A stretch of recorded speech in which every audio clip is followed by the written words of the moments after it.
कांग्रेस लगातार राहुल गांधी को लॉन्च करने की कोशिश कर रही है, लेकिन उनकी सियासी लॉन्चिंग नहीं हो पा रही।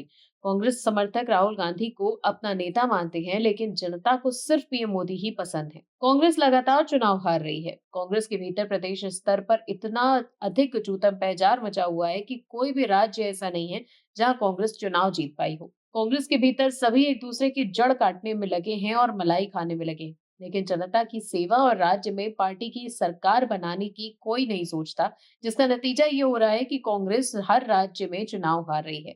फिर चाहे लोकसभा हो या विधानसभा या फिर निकाय चुनाव, कांग्रेस हार ही रही है। कांग्रेस लगातार जिस तरह से चुनाव हार रही है, उसको देखकर तो ऐसा लगता है कि जनता का भरोसा कांग्रेस से पूरी तरह से उठ चुका है। दर्शकों, कांग्रेस न जमीन पर जनता के लिए संघर्ष करती नजर आ रही है और न ही जनता की हक की बात करती है, जिसकी वजह से चुनाव दर चुनाव कांग्रेस को करारी शिकस्त झेलनी पड़ती है। हाल ही में हुए निकाय चुनाव में भी कांग्रेस का यही हाल रहा। कांग्रेस को इसमें भी करारी हार मिली। आखिर हरियाणा में कांग्रेस को निकाय चुनाव में क्यों मिली है करारी हार?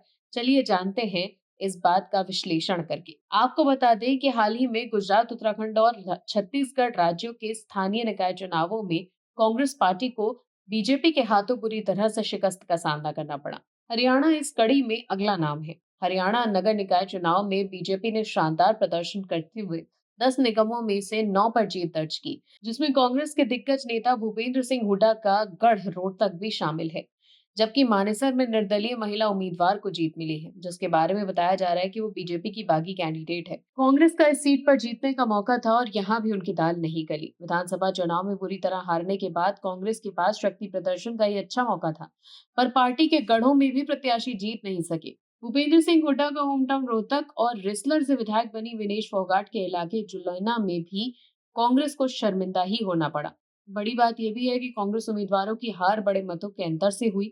फरीदाबाद में बीजेपी की परवीन जोशी ने 3 लाख से ज्यादा वोटों के अंतर से जीत हासिल की, जबकि जबकि गुरुग्राम में राजरानी ने 1.79 लाख वोटों के अंतर से विजय प्राप्त। हरियाणा की ये हार कांग्रेस पार्टी और गांधी परिवार के लिए बड़ी हार है।